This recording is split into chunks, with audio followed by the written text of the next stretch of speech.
Welcome to the Pardes channel. Today, we explain Prophets, Judges chapter 14 in a clear and simple way, step by step. We're diving into a truly fascinating story from the text today. It's a narrative about a deeply kept secret, a high-stakes riddle, and, well, a wedding feast that goes terribly, terribly wrong. To really wrap our heads around how this all unfolds, we need to start with the first 4 verses. So Samson travels down to Timnah and spots a Philistine woman. He heads right back home and tells his parents, "Get her for me as a wife." Now, naturally, his parents fiercely object to this. They're asking him, why do you have to go to the uncircumcised Philistines? Can't you find a woman among our own people? But Samson, he completely insists she is the right one for him. But here is the absolutely crucial piece of context the text drops in verse 4. His parents had no idea that this entire situation was actually from the Lord.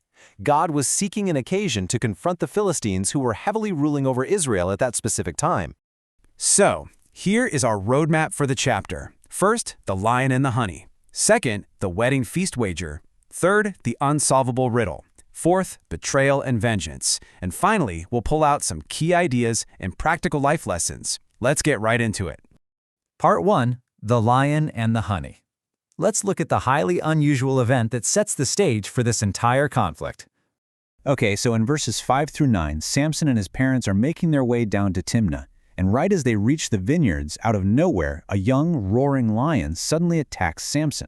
Now, the Hebrew text is very specific here. It says the Spirit of the Lord rushed upon him, giving him this immense supernatural physical power. He literally tears this young lion apart as easily as you or I might tear apart a young goat. And the text really makes a point of emphasizing that he had absolutely nothing in his hands. He does this entirely barehanded. But here's the catch, he doesn't breathe a word of this terrifying encounter to his parents. Sometime later, when he's heading back down to officially marry the woman, he kind of takes a detour to go look at the remains of that lion. And incredibly, right there inside the carcass, he finds a swarm of bees and some honey. So he scoops the honey out with his bare hands, casually eats it as he walks, and even shares some with his parents later. But he deliberately chooses to hide where it came from. He remains literally the only person on earth who knows about this strange, hidden combination of a fierce predator and sweet honey. Part 2. The Wedding Feast Wager. Fast forward a bit, and Samson arrives in Timnah to host the big celebration. Moving into verses 10 and 11, Samson throws what the Hebrew text calls a mishteh. Essentially, this translates to a drinking feast, which was just the customary way for young men to celebrate a wedding in that ancient culture. Now, when the locals see Samson, they bring 30 companions to be with him. We kind of have to read between the lines here, right? Samson is an Israelite, he's an outsider, known for being a daunting, physically imposing guy, and he's entirely surrounded by Philistines. So these 30 companions, they aren't his lifelong childhood buddies. They are local men assigned to him, most likely because the Philistines were intimidated and wanted to keep a really cautious, close eye on him. So right from the jump, it inherently creates this tense, awkward environment where Samson is vastly outnumbered by men from an occupying nation. And in verses 12 and 13, Samson leans right into that tension. He proposes this massive wager to his 30 new companions. He tells them, look, I'm going to pose a riddle. If you can solve it within the 7 days of the feast, I will personally give you 30 linen garments and 30 sets of clothes.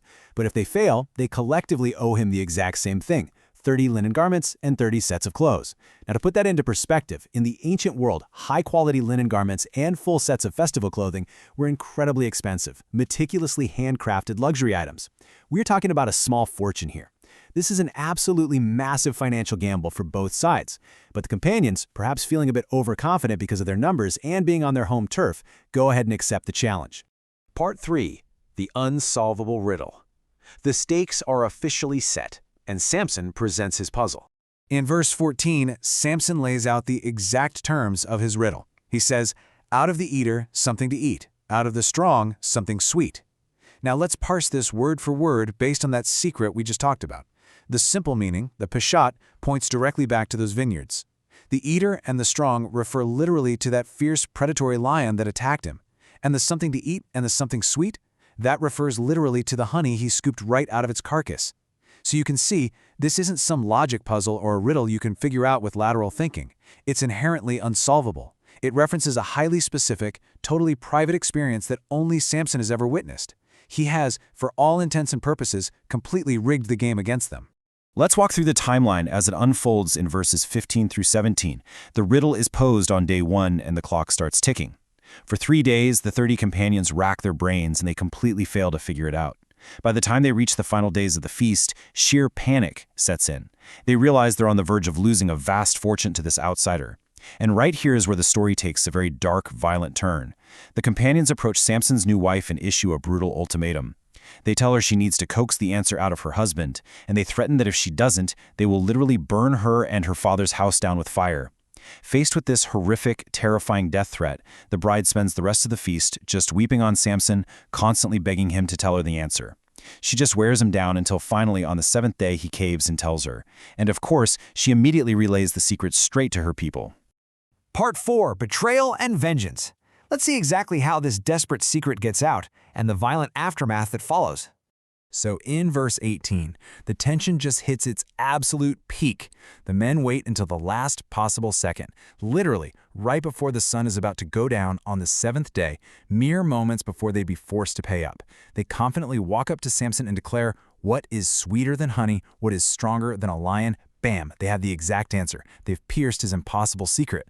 But Samson, he instantly knows there is no way they figured this out through cleverness. Samson's response is immediate. It's sharp, and it's just filled with this raw, bitter realization of betrayal. He looks right at those 30 men and says, "If you had not plowed with my heifer, you would not have solved my riddle." It is a completely devastating moment of clarity right in the middle of what was supposed to be a joyful wedding celebration. Let's clarify the Hebrew text on that phrase. Plowing with my heifer, the Hebrew word there is iglati. It's an ancient idiom. It basically means using something that intimately belongs to someone else to do your heavy lifting for you. Samson is making it crystal clear that he knows exactly what they did. Because of that horrific threat of fire they held over her, they bypassed him entirely. They manipulated his own bride, using his most intimate relationship to uncover his deepest secret. Verses 19 and 20 neutrally report the mechanics of the vengeance that happens next. Just like with the lion in the vineyards, the Spirit of the Lord rushes upon Samson in power. He travels down to Ashkelon, which is a completely different Philistine town, and he strikes down 30 men there. He strips these men of their belongings, taking their clothes to pay off the massive wager he technically owes to the companions who just cheated him. So having paid his debt, but burning with sheer, furious anger, he abandons the feast entirely and heads back up to his father's house. But there is a final, really tragic detail tucked into verse 20. After Samson leaves in a rage, his bride is given away to his companion, the very man who had acted as his best man at the wedding. The chapter closes out on this note of total, utter destruction. Part 5. Key ideas and lessons. So what practical takeaways can we draw from this literal text to actually improve our own lives today? First off, we see the absolute fragility of trust. Samson couldn't trust his assigned companions, and tragically, he couldn't even trust his new bride when severe, life-threatening pressure was applied to her, which resulted in her ultimately being given to his best man. Second, we really witness the incredible danger of unchecked anger here. Yes, Samson is genuinely wronged and cheated, but his furious, impulsive reaction results in 30 deaths in Ashkelon and the complete ruin of his own marriage. Third, there is this fascinating contrast between immense physical strength and deep emotional vulnerability. I mean, Samson is physically strong enough to literally tear apart a roaring lion with his bare hands, yet he's emotionally vulnerable enough to be worn down and manipulated by his wife's tears. And finally, we see the far-reaching destructive consequences of deception. Samson deceives the men with an impossible rigged riddle. The companions use extortion and threats of fire to deceive him right back. The wife deceives her husband out of sheer terror. The deception just compounds and compounds until it destroys absolutely everything. Which leaves us with a really powerful question to reflect on. How do we ensure our own emotional vulnerabilities don't undermine our greatest strengths? Samson obviously possessed incredible, unmatched outward physical power, but his lack of emotional discipline and his susceptibility to manipulation led to absolute catastrophe. It's a profound reminder for all of us to cultivate our inner resilience just as deeply as we build our outward capabilities. Thank you for learning with us. If this helped you understand the chapter better, like, subscribe, and join us for the next chapter.